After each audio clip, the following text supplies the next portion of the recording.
Sometimes what we see in the mirror isn't ours to control. You're listening to Dark Lullabies, twisted bedtime stories for adults written by Penelope-Ann Ashbourne. Settle in, keep the lights low, the story starts now. The lights flickered gently in the Blackgate Museum's dimly lit gallery, casting strange, wavering shadows across the polished marble floors. Outside, rain hammered relentlessly against the ornate glass dome, drumming rhythmically like impatient fingers. The museum, normally bustling with life during daylight, stood now in unsettling silence, shadows pooling in darkened corners, clinging hungrily to each exhibit. As curator of the esteemed Blackgate Museum, home to one of the most comprehensive collections of esoteric and rare historical objects in the country, Alexander Grantford's days were consumed by painstaking study, precise preservation, and careful cataloguing of pieces from every corner of the globe. He had spent nearly 20 years immersed in the delicate and precise work of artifact curation and historical restoration, his reputation built on meticulous scholarship and unwavering rationality. Known widely within academic circles for his skeptical dismissal of superstition, Alexander prided himself on approaching even the darkest artifacts with scientific detachment, always assured that beneath legend lay mundane truths waiting patiently to be revealed. Yet tonight, alone in the museum after hours, that well-practiced rationality wavered. The halls, usually so comforting in their solitude, felt different tonight, heavy with a strange, watchful silence. Perhaps, he thought uneasily, it was the recent addition to the collection that troubled him, an ancient obsidian mirror known as the Black Reflection. The artifact, unearthed just weeks earlier from a tomb deep beneath ruins in Eastern Europe, had already claimed a dark reputation among the staff. Rumours of faint whispers emanating from the mirror and a general sense of unease circulated. Alexander had dismissed these tales as mere superstition, an unfortunate byproduct of working among objects steeped in history. Yet tonight, as his footsteps echoed down dim corridors toward the artifact, Alexander felt, perhaps for the first time, a quiet dread gnawing insistently at the edges of his carefully constructed logic. Slowly, he approached the new exhibit, pausing briefly at the velvet rope that separated him from the dark object mounted prominently on an elegant marble pedestal. The polished obsidian mirror was set within a heavy silver frame engraved intricately with strange, flowing script, stood upright, taller than a man, reflecting darkness back like a smooth pool of black water. As Alexander stepped closer, curiosity overpowering caution, his reflections stared back, distorted subtly, unsettlingly, as if the glass saw through layers of his composure, exposing the unease beneath. He shifted uncomfortably, a shiver crawling slowly down his spine. For an instant his reflection seemed to smile faintly, though his face remained stoic, unmoved. Dismissing the anomaly as trickery of fatigue, Alexander turned away. Moving toward the exit, he paused sharply, noticing a faint whisper behind him, softer than breath, barely audible, yet unmistakably there. He spun around, his heart quickening, only to find himself alone, the hall silent, empty but for the towering mirror. His reflection now appeared strangely blurred, edges softened, movements slightly delayed, as though hesitant to mimic him. Intrigued yet wary, he stepped closer again, raising a tentative hand toward the dark glass. His reflection remained still, smiling coldly. Alexander's heart jolted painfully. He hadn't smiled. Suddenly the lights flickered violently above, plunging the museum into brief, absolute darkness.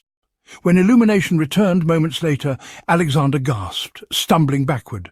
The mirror no longer reflected him, but instead portrayed a different scene entirely. An ancient chamber, walls etched deep with strange symbols that writhed and pulsed as though alive. At its centre stood a hooded figure, motionless, face obscured, yet unmistakably aware of Alexander's gaze. Unable to tear himself away, Alexander watched as the hooded figure raised a hand, beckoning him closer. Behind him, whispers rose louder, echoing clearly now, words he did not understand but felt instinctively held terrible power. Transfixed, Alexander stepped toward the mirror, one hand outstretched, compelled by a force stronger than his terror. As his fingertips brushed the glass, he was violently pulled forward, plunging impossibly through the mirror's surface. He screamed, tumbling endlessly into a void of oppressive darkness and silence, his breath robbed from him as reality twisted and contorted. He landed roughly on cold stone, coughing violently, sprawled across a floor damp and slick with something warm.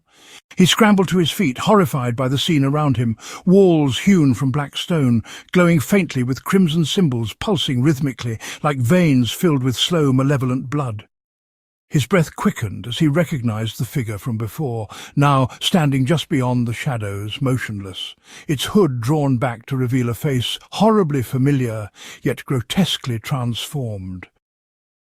It was himself, or rather a monstrous version of himself, pale skin stretched tightly across sharp bones, mouth twisted into a predatory smile, eyes gleaming coldly. The twisted double stepped forward slowly, movements exaggerated and unnatural. "Thank you for releasing me," it spoke softly, voice warped yet eerily identical to his own, resonating from everywhere and nowhere simultaneously. "I've waited centuries behind that cursed mirror, waiting patiently for one foolish enough to set me free."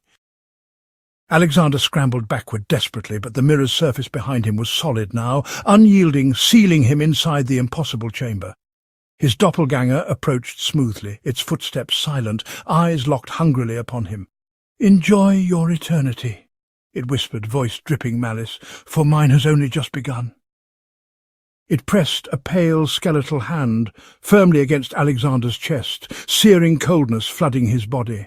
He screamed as his reflection's grip tightened painfully, seizing him with unnatural strength. With agonizing slowness, the creature dragged him toward an opening in the stone floor, revealing an abyss filled with endless shadows, countless faces frozen in terror, mouths open in silent screams. Alexander fought uselessly, clawing frantically, his screams swallowed by the darkness as he fell. He plummeted endlessly downward, shadows wrapping around him like serpents, whispering maliciously, claiming him utterly. Back in the empty hall of the museum, the mirror shimmered gently before returning to smooth stillness. Alexander's reflection now stood calmly on the opposite side, smiling coldly, adjusting its tie and smoothing its hair, stepping confidently out into the real world. Outside, dawn crept slowly across the sky, the museum's doors swinging open for visitors eager to see the new exhibit. At the centre of the main hall, the artifact stood silently, beautiful polished obsidian reflecting visitors' delighted smiles as they admired it, oblivious to the subtle distortions rippling through their reflections. And behind the mirror's black surface, from somewhere far away, Alexander pounded helplessly, fists striking glass that felt impossibly thick, screaming desperately for release, a voice no one could hear. Until a single child paused in front of the mirror, eyes widening suddenly in confusion. Stepping closer, she peered into the smooth glass, puzzled by her distorted reflection. Then she gasped softly, eyes widening in terror as the mirror's surface rippled slightly, gently, and Alexander's face appeared from beneath, eyes pleading, mouth silently forming a desperate cry. "Help me!"